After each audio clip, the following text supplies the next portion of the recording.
there, viewers. Thank you for watching this video. Before it starts, I wanted to give a brief update. Turn the light on so you can see because it's getting darker. A couple of things. First of all, this review is going to be bittersweet. I've been trying to get my hands on an Underwood 1 for as long as I've been collecting, which has been about 15 years. And getting this one was a hassle. The plan was to pick it up when I was driving across Canada back in May, and the appointment fell through. Over the past 6 months, well, 5 months, because I've had it for a while now, I've been trying to get my hands on this machine, and finally a friend, my fiance, was able to pick it up. And the machine turns out to have a bit of a catastrophic problem. The carriage is cracked. And as it turns out, this is apparently a weak spot in these machines. So I haven't figured out how to repair this. I'll still do the review, so please enjoy the video, because it is a beautiful machine. It has some fascinating features that are very different from a conventional Underwood 5, so please watch it. Another thing I wanted to mention is that I have a bit of an update regarding Underwood typewriters. For nearly as long as I have been collecting typewriters, which is about 15 years, I have had a side business making repairs for other people, buying and selling. I've had a bit of a trade going. But I have decided that since I've moved and I'm in a new demographic and times in my life are changing and I've got other obligations I've got to attend to, I'm going to conclude the business side of Underwood typewriters and no longer be open for business unless it's a special occasion. The reason for this is because I would like to go back to the original reason I started collecting typewriters, which is I love typewriters. And I feel that has been overshadowed a bit by this need to make money and for this to be a viable business. It was never meant to be a business. So, turn the wipers off now, stop raining. Yeah, this is where we stand with it. Underwood typewriters will continue. I intend to be more present on this channel as previously promised. I just haven't gotten to it because as long as it's taking me to get set up after the big move, working out employment and the house and my stuff, which is still partially in storage. It's coming out this weekend, which includes the remainder of my typewriters. So please stick around, enjoy the remainder of this video, which is a review of that Underwood No.1, and stay tuned for more to come. I hope you enjoy the content, I hope you enjoy my typewriters, and I hope you continue to enjoy this channel. Thank you. A bittersweet outcome came to the surface of this 1899 Underwood No.1.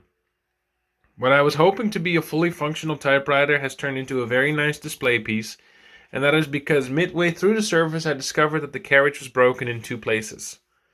A precision break, and then with that I mean that the two pieces would have to be aligned perfectly in order for the carriage to work as it should, because my attempts to fix it have proven fruitless. I have to find someone that can braze or weld it properly, and that's going to be a task to do because they are two very small pieces that are broken, but they make up the shift mechanism in this machine and the alignment of the carriage as a whole. So for now it sits as a display piece until I can figure out a way to make this machine tick. For those that don't know, the Underwood No.1 is actually quite a rare bird. It is not your conventional Underwood. The No.1 was made from 1896 until 1900, and only about 12,000 examples of the No.1 and the No.2 were made, and few exist today, compared to the millions of Underwood 5s that were pushed out between 1900 and 1933.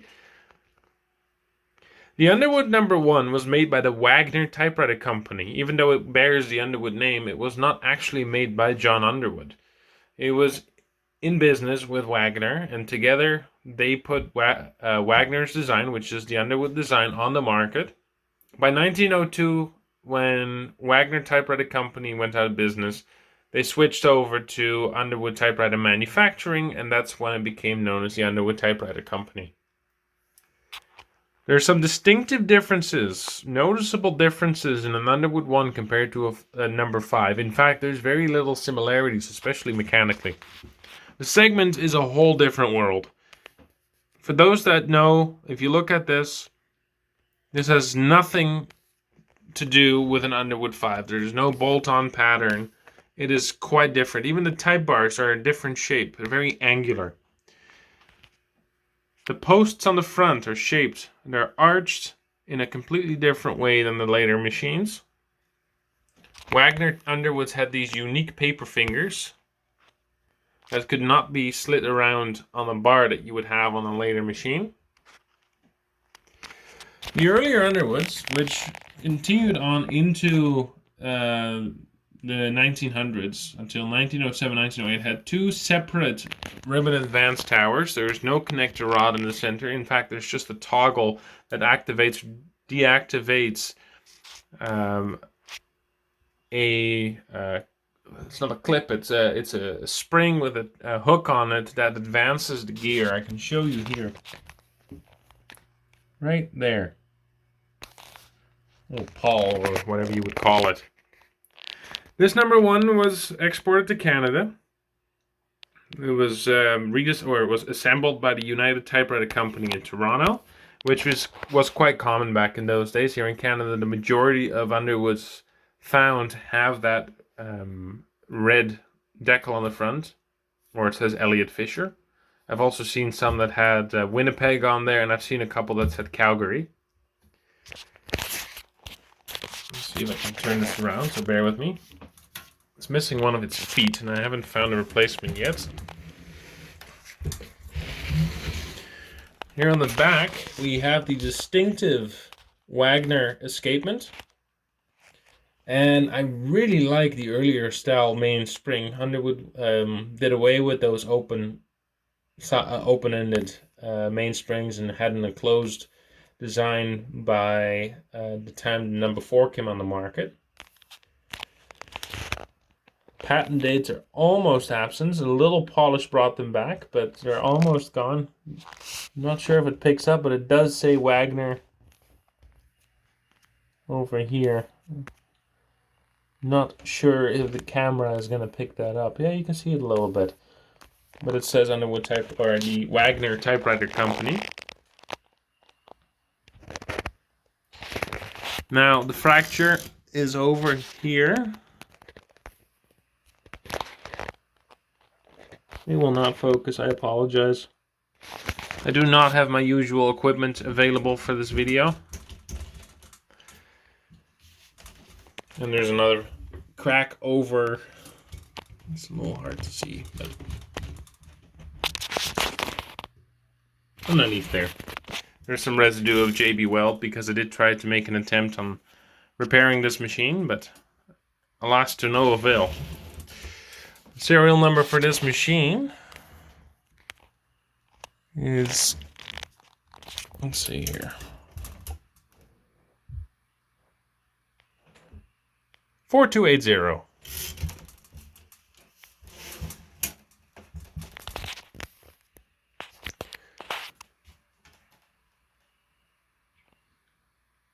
And again, for anybody that knows these machines as well as I do, which, you know, if you know the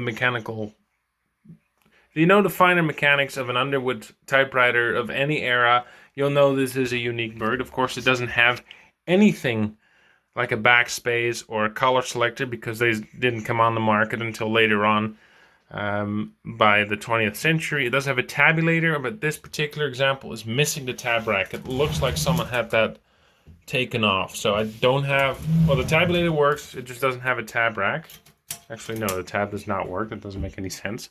Yeah, so the tabulator does not work because the assembly is missing.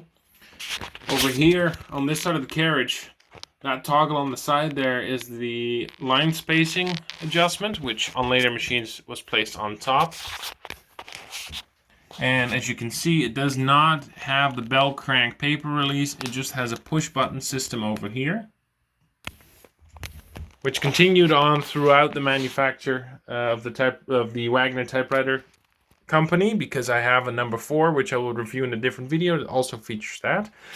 The number 1 was the only Underwood, I believe it was the number 1 and the number 2, but I'd have to double check, that had a nickel-plated ruler on the top. Later on, they became different, and I have to say they should have continued on because it does look very good when you polish these up.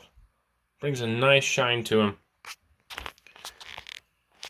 And there you have it, my Underwood #1, which I hope to have working one day, but I was eager to make a review to give you some insight on what these are like. I would love to do a comparison video by the time my other machines come out of storage, and I'll compare my #5 to this just to show you how vastly different the design between the two are. Thank you for watching, I hope you enjoyed this video, and I will continue to upload content on a regular basis. Please subscribe, like this video, we'll talk to you.